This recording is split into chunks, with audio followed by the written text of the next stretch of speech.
that's not much of a setback, but these type of things you're always gonna just expect you're gonna have these type of things. Just like I said, keep moving forward. I mean, I'm not sweating it. Things could be a lot worse. I enjoy the problem solving.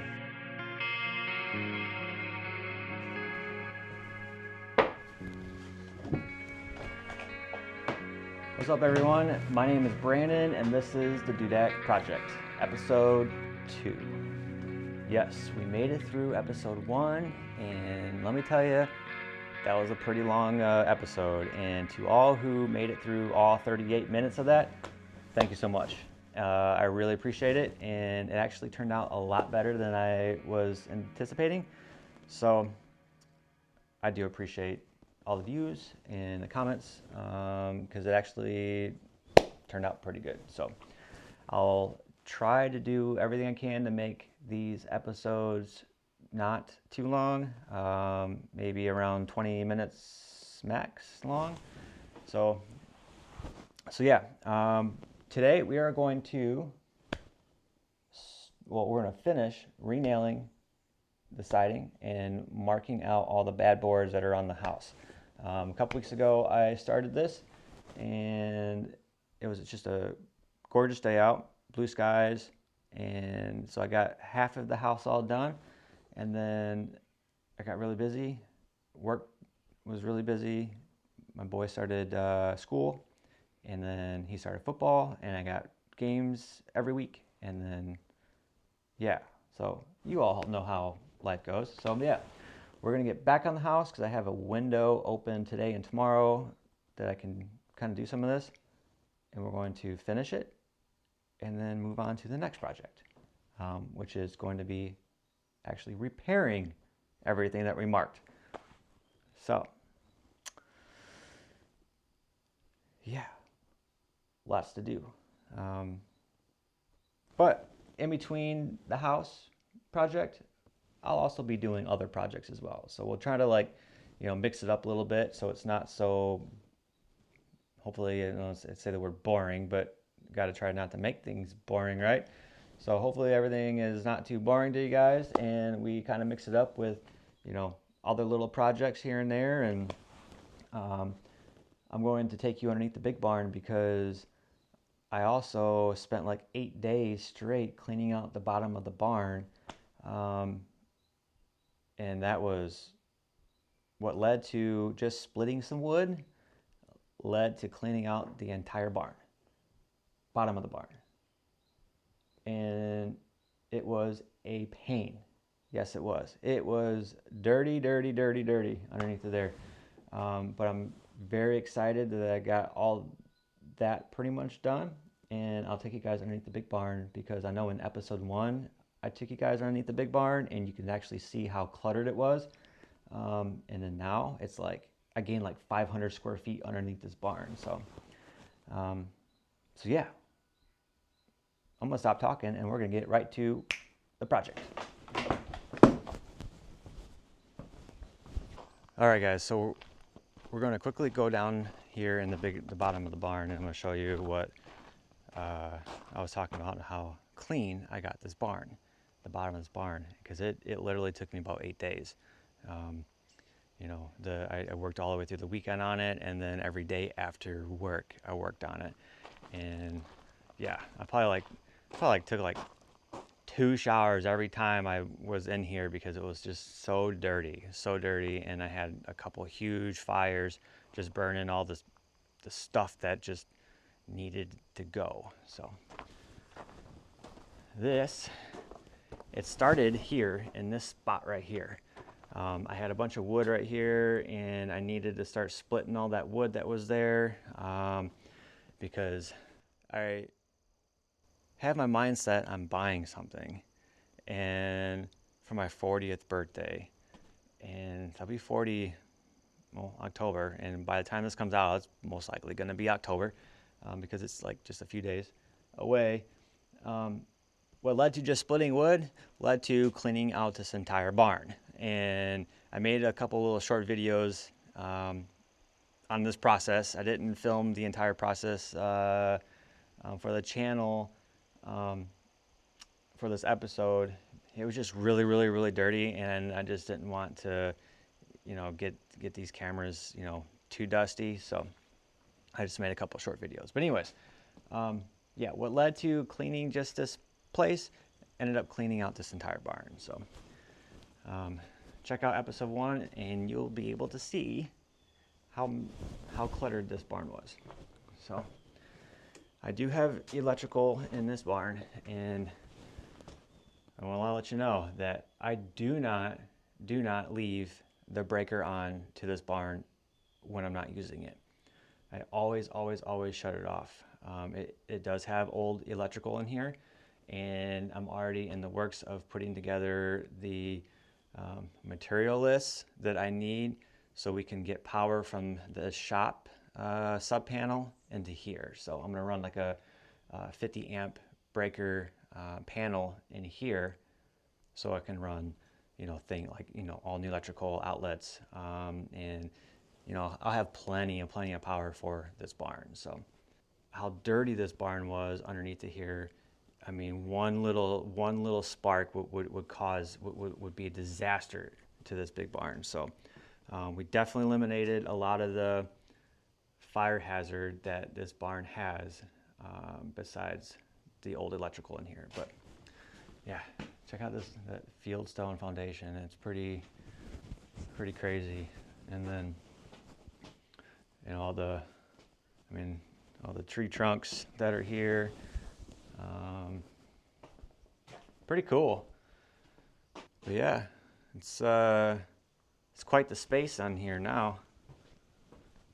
Like I said, I gained about 500 square feet in here or more. Yeah. So this right here, that's an old Mason wheelbarrow, and then that was my grandfather's. And I think what we're going to do with that is we're going to get it all cleaned up. We're going to put a bunch of marine tung oil on this, get it all sealed up, and probably just put it out in like a garden area or something. It'd be really cool. So we're going to do that with that. But definitely a good place for all the wood because it definitely stays dry in here. It's pretty crazy. I've never been able to walk in this barn like this, like at all. This is the new bottom of the barn, so kind of exciting. So,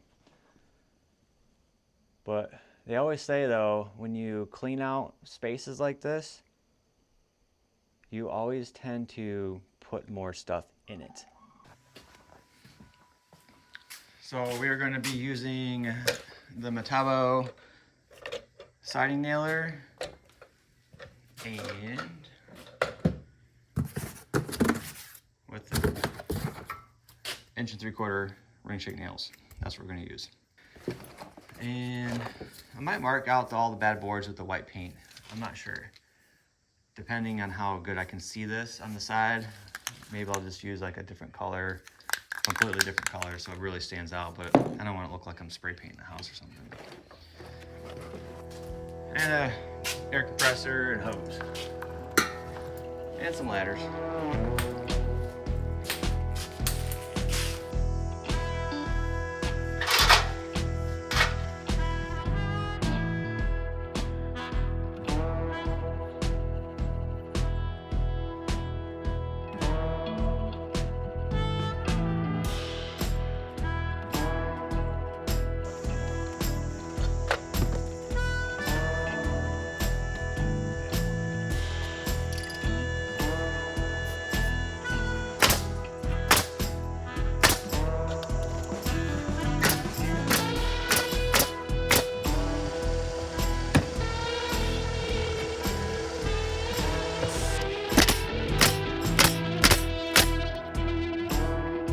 So just got the east side done, which went pretty dang quick. And I decided to use a little bit of purple just to mark out all the bad boards. So that way I can see it pretty good. Moving on to above the porch. Climbing the ladder, talking on the phone. It's gonna be nice coming home and pulling in the driveway and seeing a new roof and a pretty kick-ass paint job on the house.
So here's the balcony view.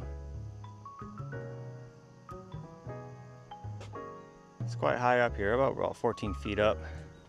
Yeah, it's quite the view up here. All this wood here, all this decking, this is the silo siding.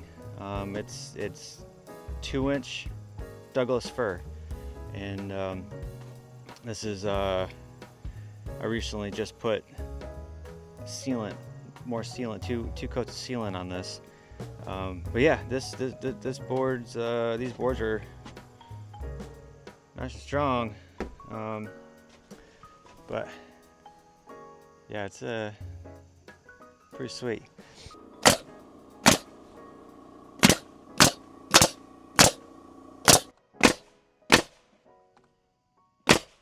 So behind this window, this is a half bath that is in the upstairs hallway, and we just don't use it.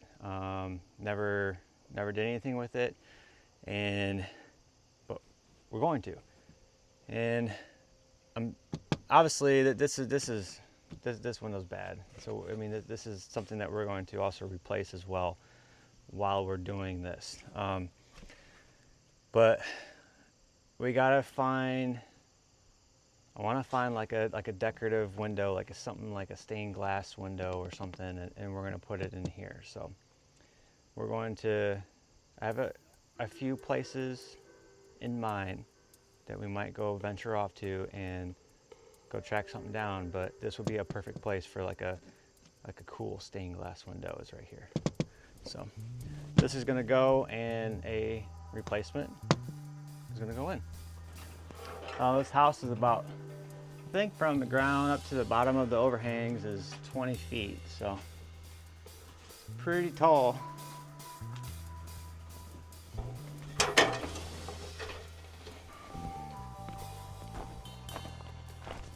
Yeah, there's some bad boards here. See how bad that's horrible. So we're not gonna caulk that. So we just get a little dot like that, and there's another. That was one of the plugs from when they did the insulation, the old insulation. So I decided to use the purple or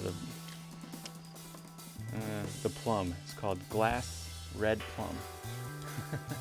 So I can actually see it. It doesn't look horrible. It's not like an odd color.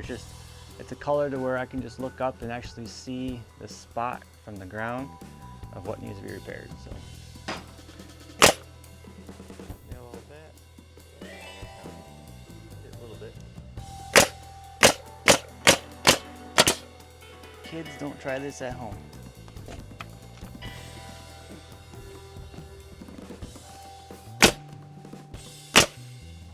I always wanted to get into rock climbing.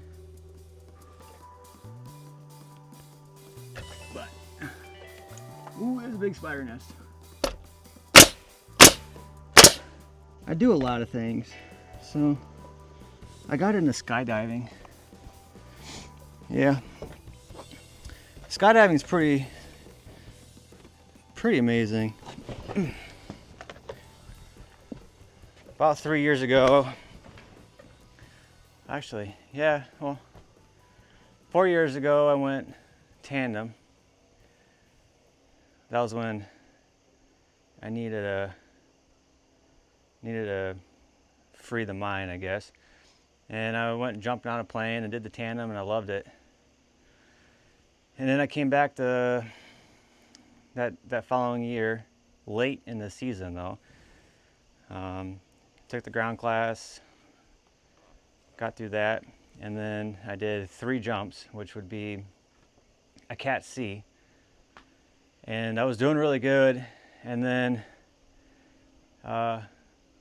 financially it was expensive, and I needed to focus on those dollars on bills and home and that kind of stuff. And then so I got really busy with work, staying focused on that, and so I never completed it, but it's definitely something I would like to check off the list and see it through and get my A license.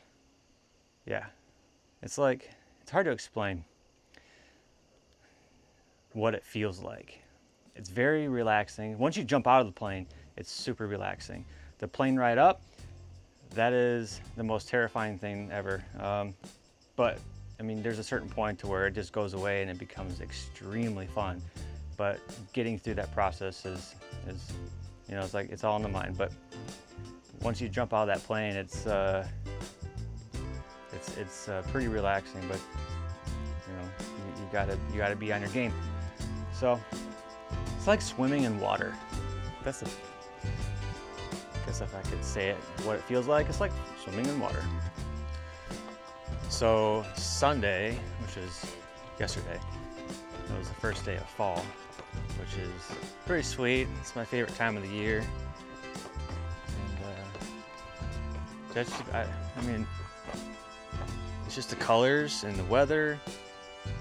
It's just nice, I just really enjoy it. And my birthday's in October, so. Yep. So I don't know if I'm gonna spray. I'm on the boards that need to be repaired on the front side of the house. I don't think I'm gonna spray paint it because,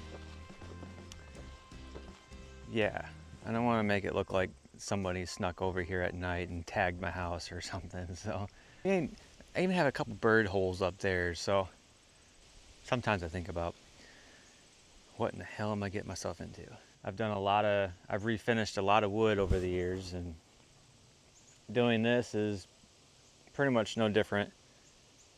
It's just fitting this into what already is a busy life. That is extremely bad. The good thing is though, is that the bones of this house,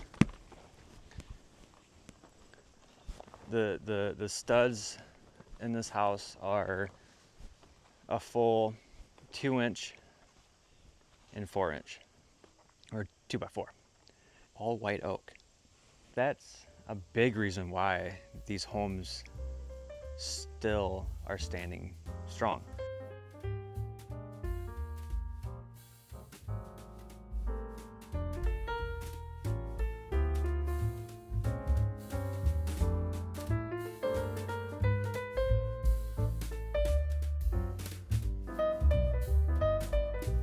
So I knew that the front of this is going to be a little pain in the butt, and because I mean that's the southwest. Everything, all the weather comes in and hits the front of the house. So this chimney, I don't think I explained this chimney, but my grandfather built this chimney. He was a mason, and he put 2 fireplaces in this house. And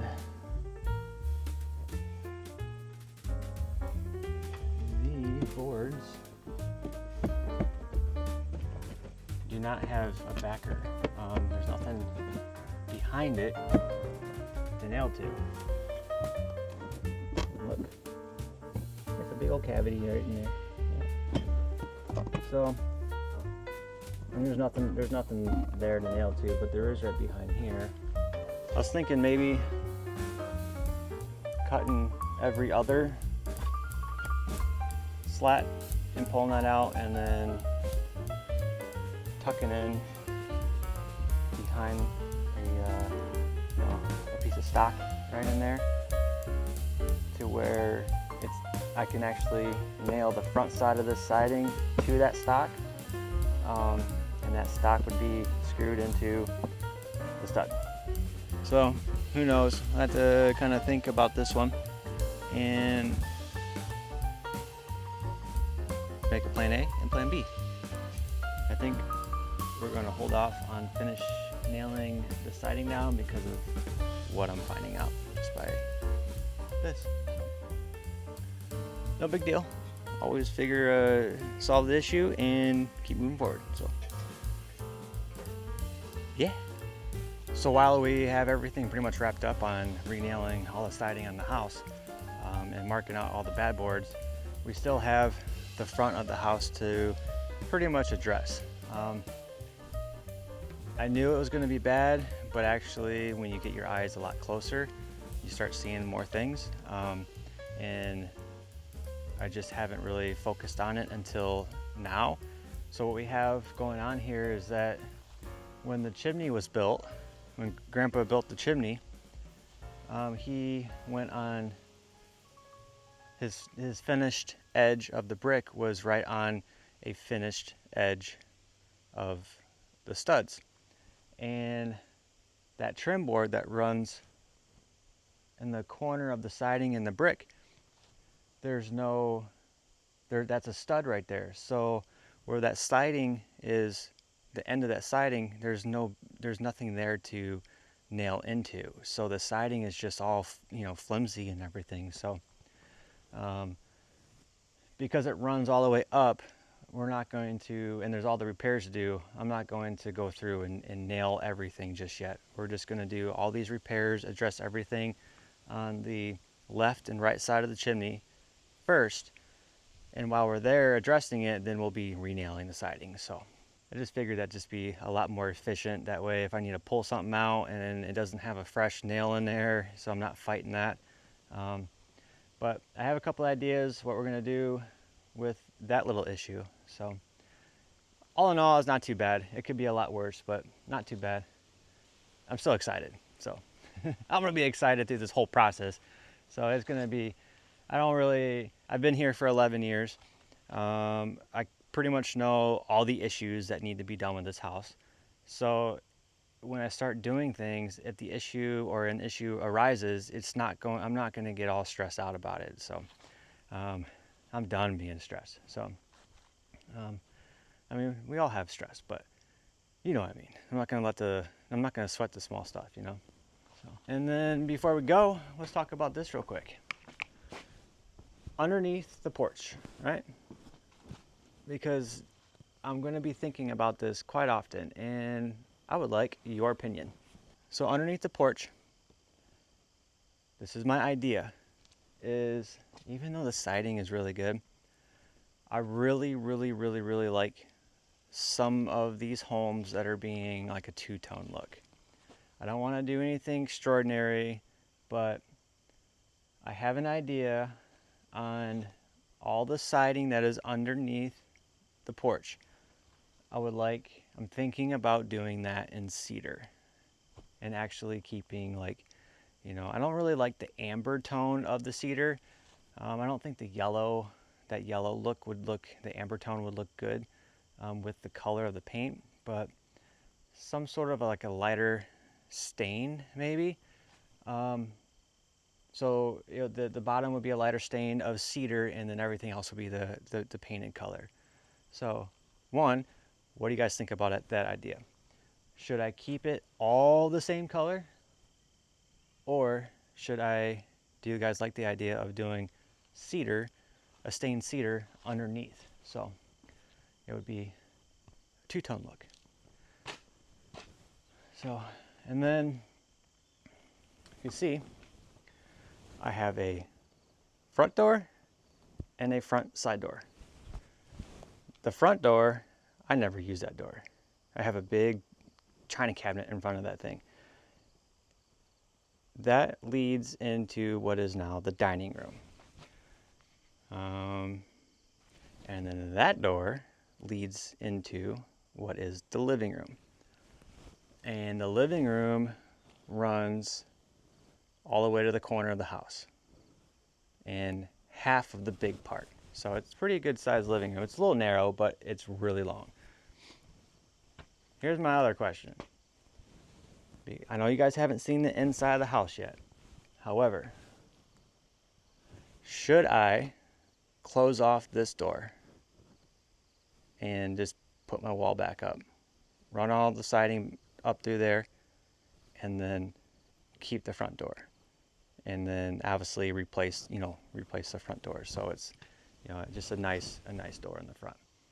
I don't want to do anything with the windows. I want to keep the windows there, but maybe do a lot wider door that goes to the window trim with a little bit of decorative molding going up and across. So yeah, something to think about, and I would love input on that because that is a hard decision. Everything up underneath, that's all going to get fascia board and finished wood up underneath. I'm gonna run outlets, a couple outlets underneath the overhang, and maybe a couple lights and maybe like a fan underneath it here. So I do plan on doing that, and then I'm gonna do probably tongue and groove planking up underneath, so it's a finished ceiling and underneath the porch. So I am doing all that, but that's not until, that's kind of last. So the main part is, my question is the siding and the door. What should I do? Let me know. Peace.